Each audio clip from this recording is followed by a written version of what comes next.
Hey guys, SuperHorrorBro Mike here, and we are back for part 4 of our revisit of Bendy and the Ink Machine. In the previous chapter, of course, we met Alice Angel and then almost escaped with Boris, but then plunged into the depths of the studio as Alice kidnapped Boris, and now we are hot on her tail, trying to rescue the poor wolf. Basically, this series has been a little nostalgia trip as we go back through the game ahead of the release of Bendy and the Dark Revival, and look at some theories, look at some secrets, and just generally enjoy the game one last time before the new one releases, whenever that may be. So with that in mind guys, I hope you do enjoy the video today. Sit back, relax, and let's get started on Chapter 4, Colossal Wonders. Alright Joey, I'm here. Let's see if we can find what you wanted me to see. So here we go guys, Chapter 4, Colossal Wonders. We're on level S. We've just got to rescue Boris now, of course, and we've just plunged down the elevator shaft.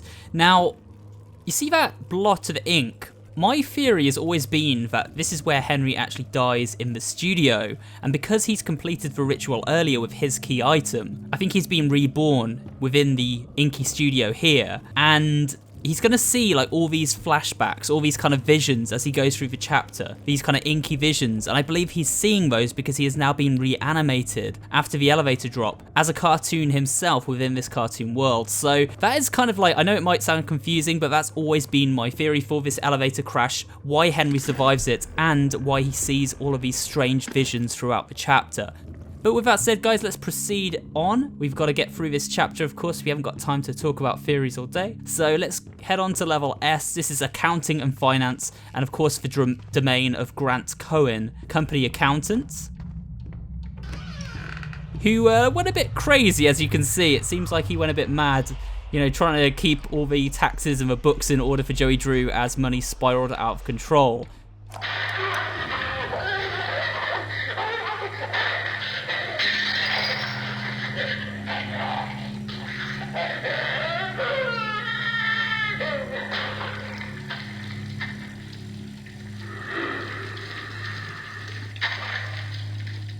So this audio log of course shows the process of how somebody transforms into an inky creation after they are sort of taken by the ink. That is elaborated on in the book's Dream Come to Life, but this audio log kind of shows the horrifying sound someone makes when they are consumed by the ink.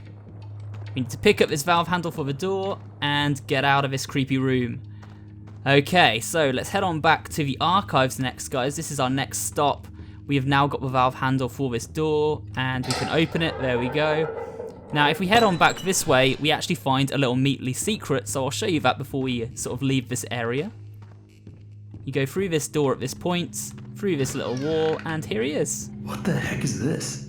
The meatly cooking up some sausages and bacon on the barbecue there, so there we are. Nice little secret for you. Now, this is where things start to get really creepy.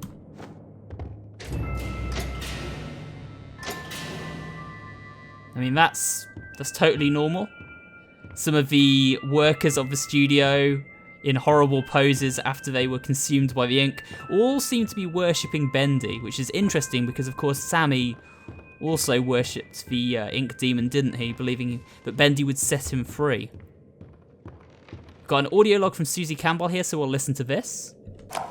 They told me I was perfect for the role. Absolutely perfect. Now Joey's going around saying things behind closed doors.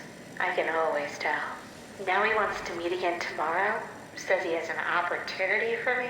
I'll hear him out. But if that smooth talker thinks he can double-cross an angel and get away with it, well, oh, he's got another thing coming. Alice? Ooh, she doesn't like liars.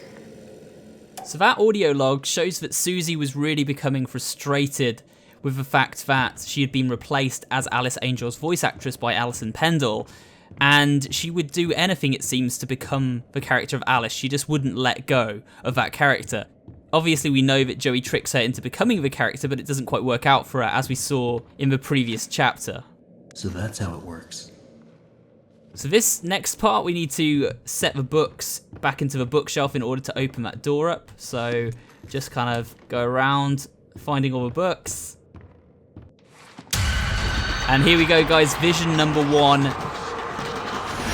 Perhaps evidence that Henry is indeed transforming into an inky creation himself now after plummeting down that elevator shaft, and the ink is consuming him, talking to him, and possessing him. That is my theory for all those visions and for why they happen in the game.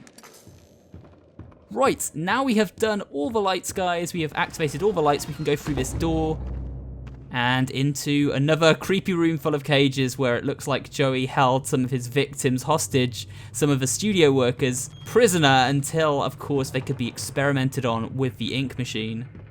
Not the nicest of guys Joey drew, of course. And of course, this is one of the Gent ink machines, and what we do is we activate it by setting this dial here and putting some ink in there, and then we can get a cog to activate this machine here.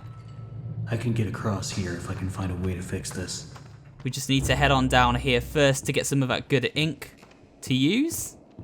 And there's this weird ritual room here. We can actually see a little Bendy mask if we go around here with the bacon soup on it, which is a little secret. Don't know if there's any secret messages in this room, probably not. I wouldn't want to put my hands in that. Especially when you see what comes out of it. Big old searcher. He seems kind of docile. We'll just take his ink. Thanks for that. And he sort of goes back in there. Now we need to take this ink and put it into the little ink machine round here. And then we can get the gear.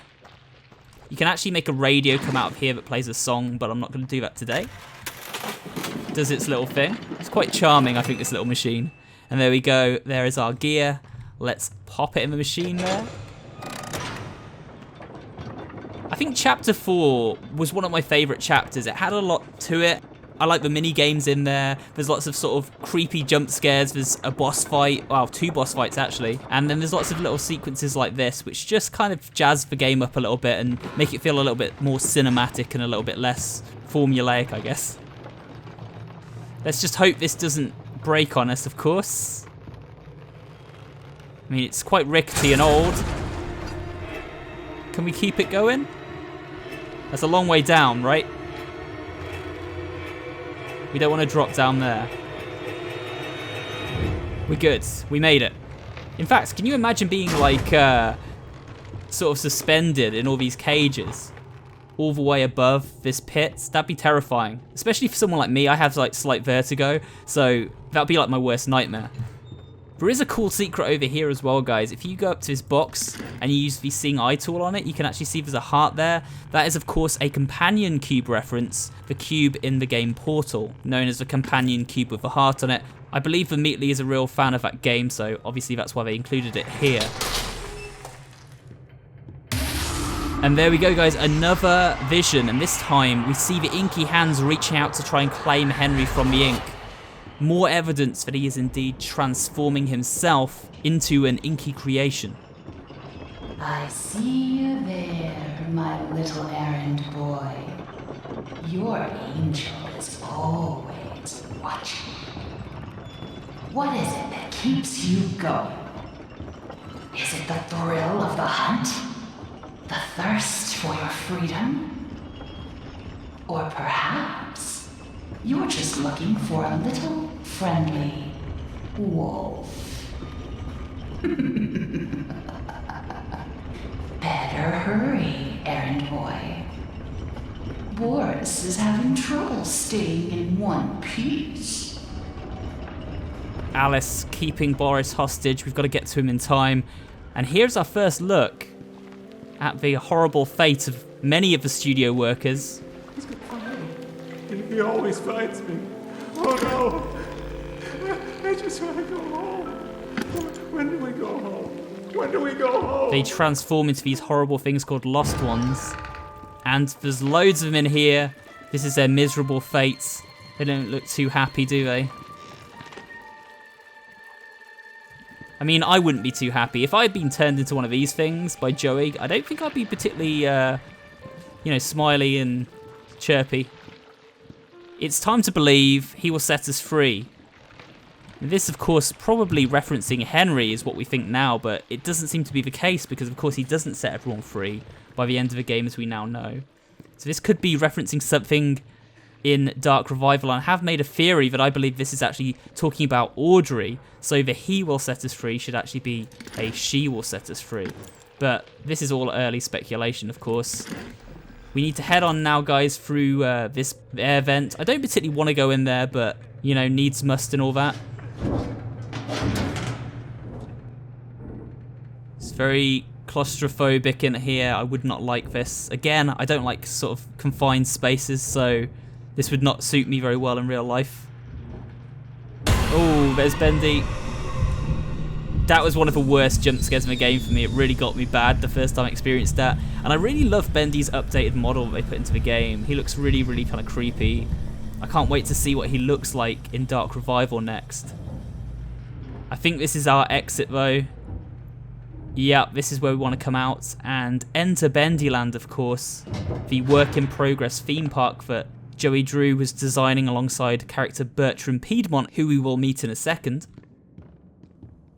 A giant bendy mouth that we walk through into Bertram's little office here. And let's listen to his audio log.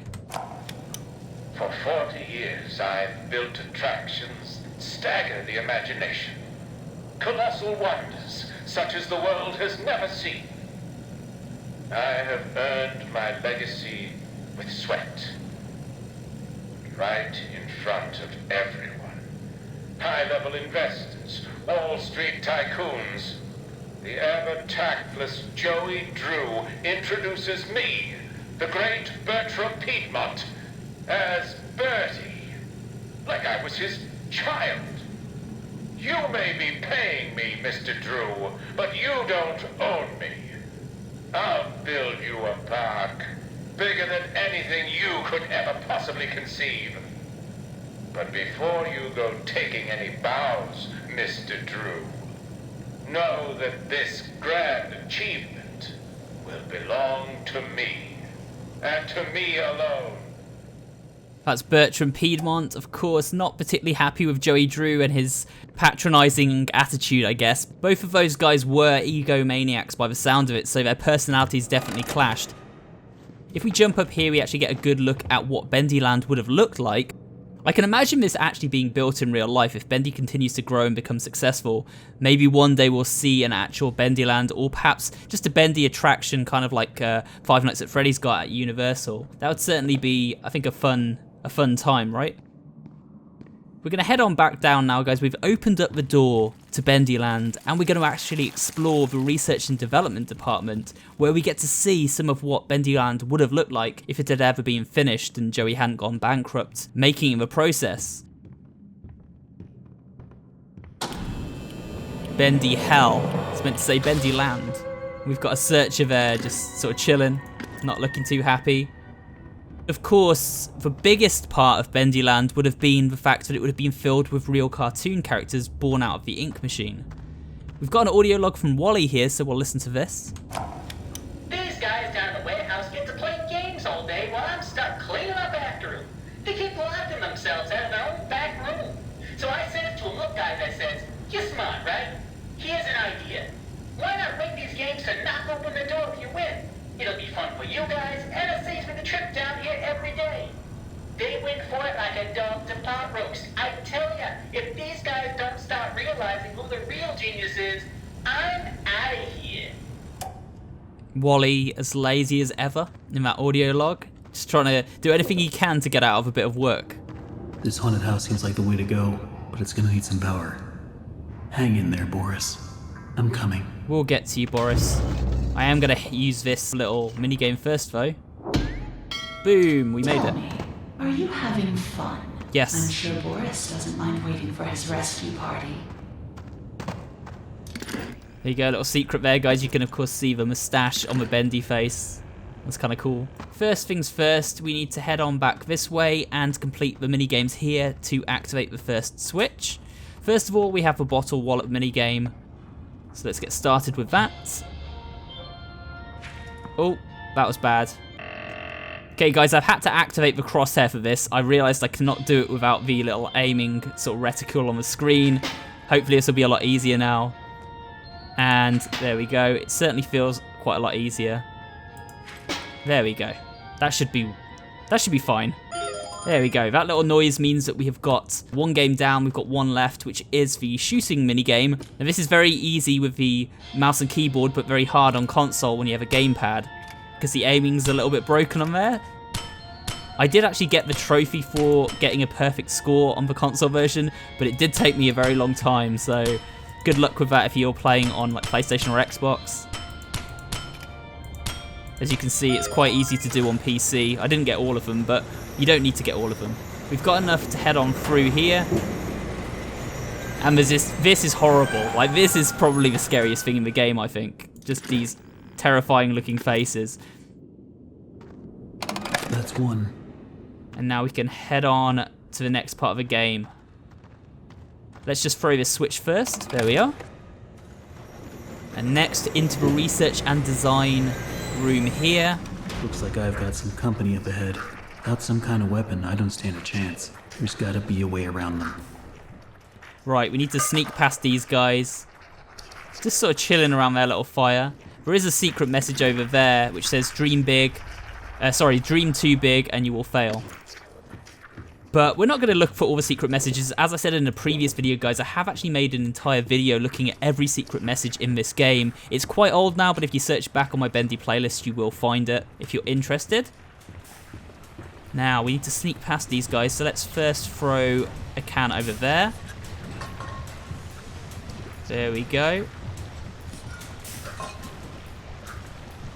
Man, I don't know if this is going to work. There we go. That's fine. We snuck past them. We got past them in the end.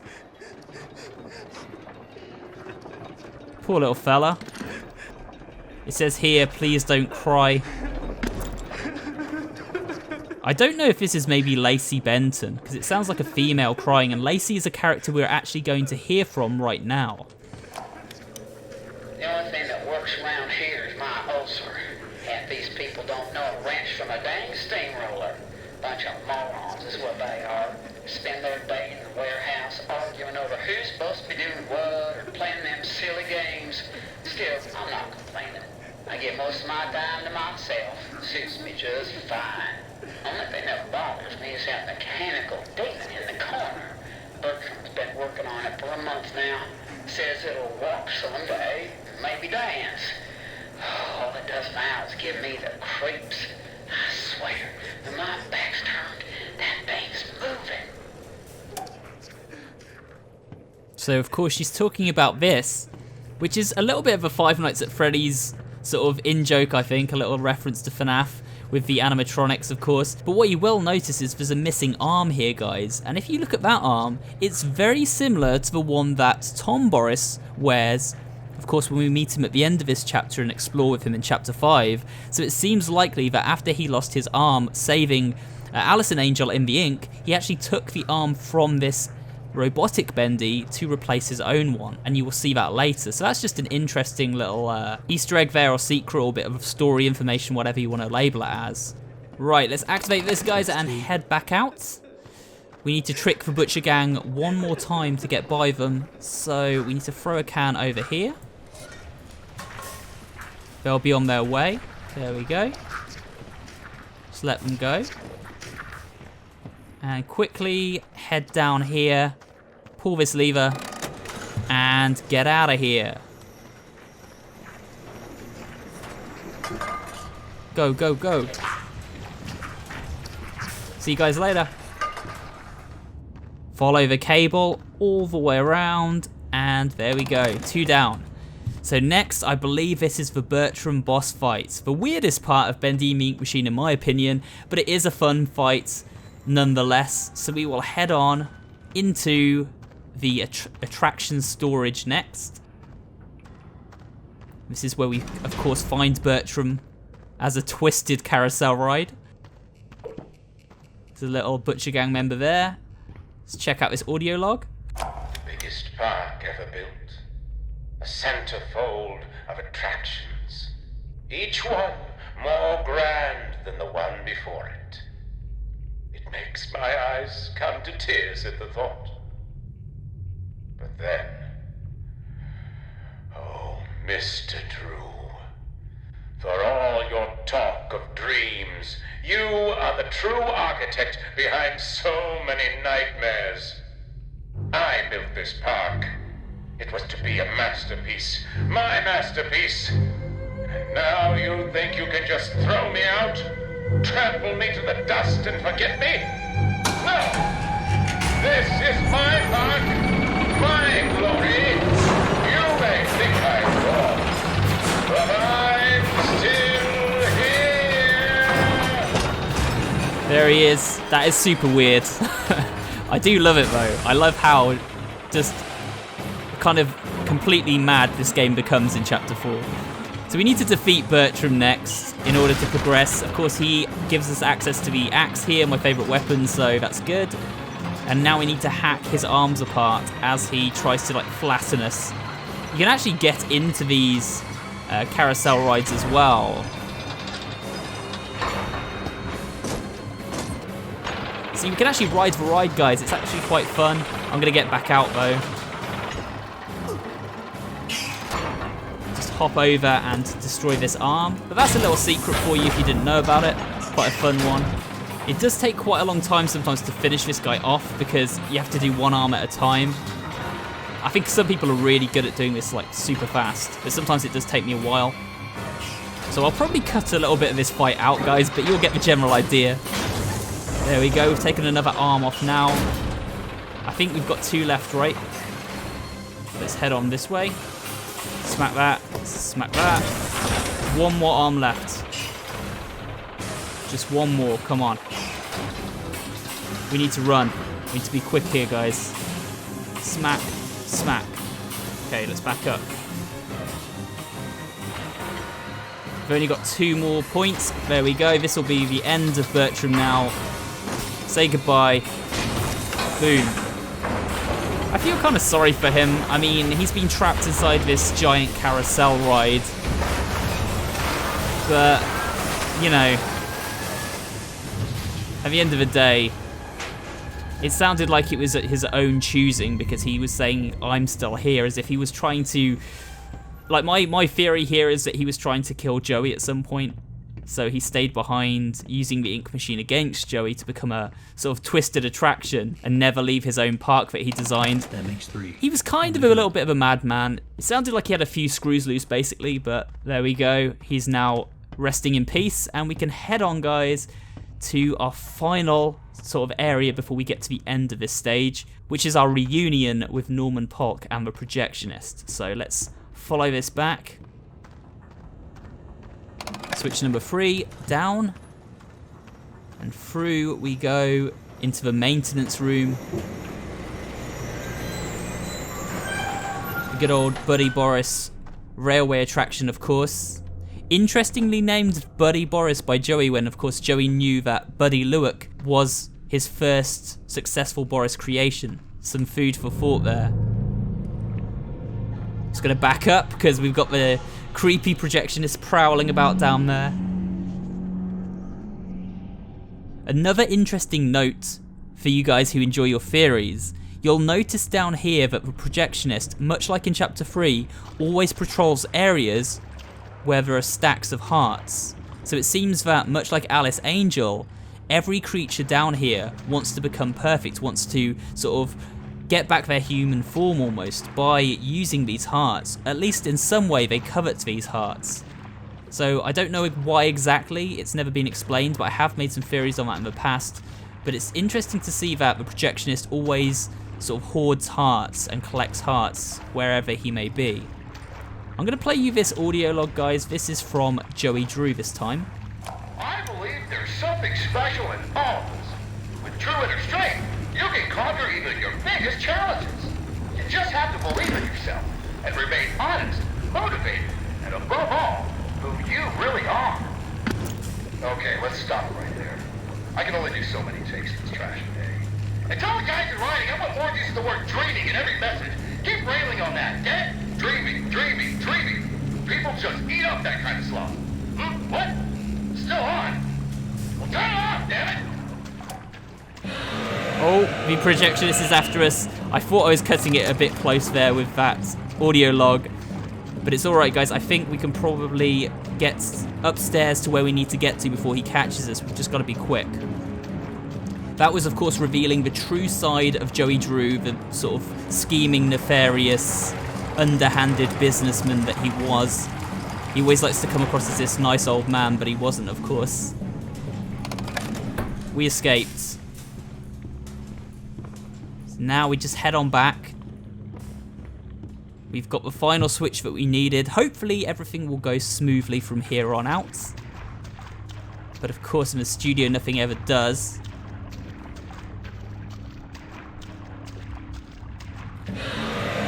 As we just found out, there's a projectionist hot on our tails. We better escape into this little miracle station.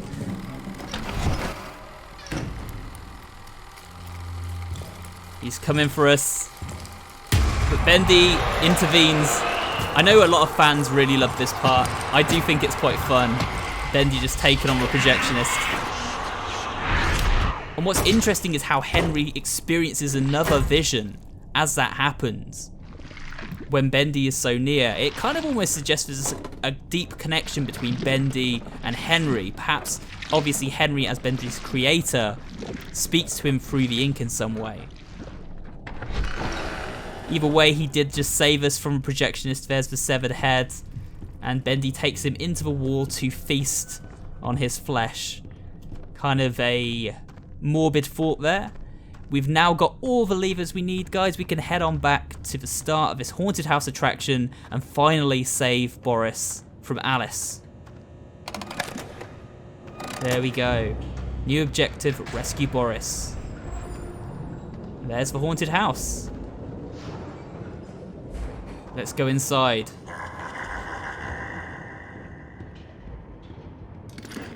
There's no turning back now, I think that says.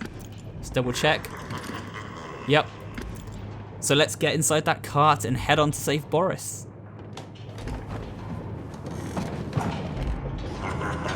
Now, the ride truly begins, Henry.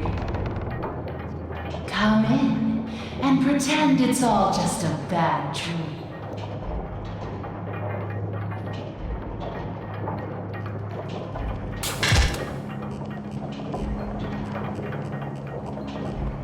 It's a funny thing, how so much can fall apart so fast.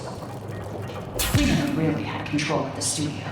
Either you were in someone's pocket, or you were putting someone into yours.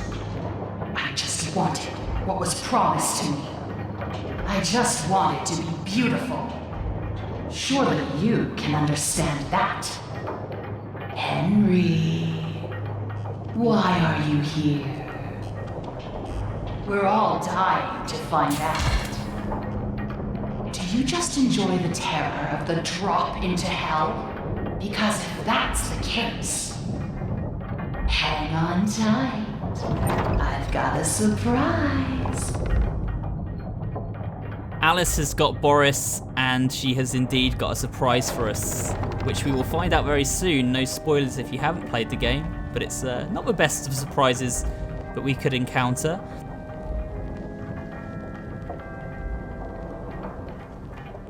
Now, what's interesting is these spooky pictures in this room, if you actually use the looking glass tool on them, you'll notice they all have names. And people have wondered about what these names mean, and I've yet to make a video on it. But maybe one day I'll do that. But it could have been the names, potentially, of the investors who sort of bankrolled Joey Drew's operation. That's one theory, that's one idea I've had. With that said, Alice just wants to become beautiful, and she believes she's doing the right thing here, I guess.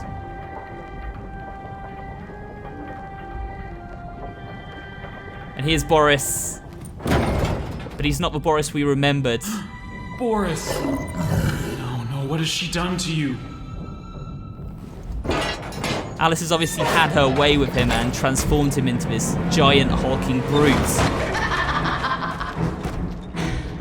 Meet the new and improved Boris! I took what I wanted, and in return, I gave him so much more! And this time, there's no ink deal, no escape. Boris, tear him apart! Leave nothing! Okay, we've got to make sure we don't get attacked by Boris here, guys. And we've got to get his ink. He spews up this ink, we grab it, like that, and now we take it back to the little ink machine, and we get this little wrench out of it, hopefully. Okay, there we go. And now, every time that he runs into a wall, we can actually attack him. This boss fight is tough. Sometimes it's quite hard to avoid Boris here. Okay, let's go. Here we go, pick up the ink. We're doing all right so far. Gonna put Boris out of his misery because, of course, he has been transformed into a creature. I can't imagine that he wants to remain that way.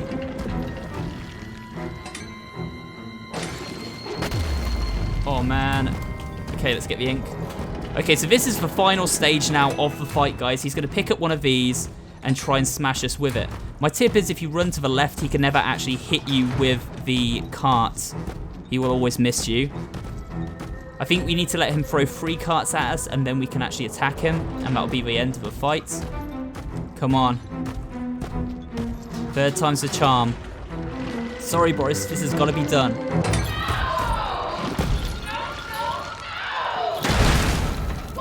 Poor Boris. And then Henry's just saying goodbye to his old friend, of course. Boris, rest in peace. Probably for the best. Consumed into the ink once again. Alice comes for us, but we are rescued. Who are we rescued by? None other than Allison, Angel, and Tom Boris with that mechanical arm I was referencing earlier. And there we go, guys. That is the end of Chapter 4 and the end of this playthrough on the channel. We are nearly at the end of our revisit of Bendy and the Ink Machine, and I have been enjoying playing through this game once again. And I hope you have been enjoying this series as well. And if you have, remember to leave me a like down below, also a comment, and of course subscribe to the channel for more videos just like this one. And I will see you all on the next one.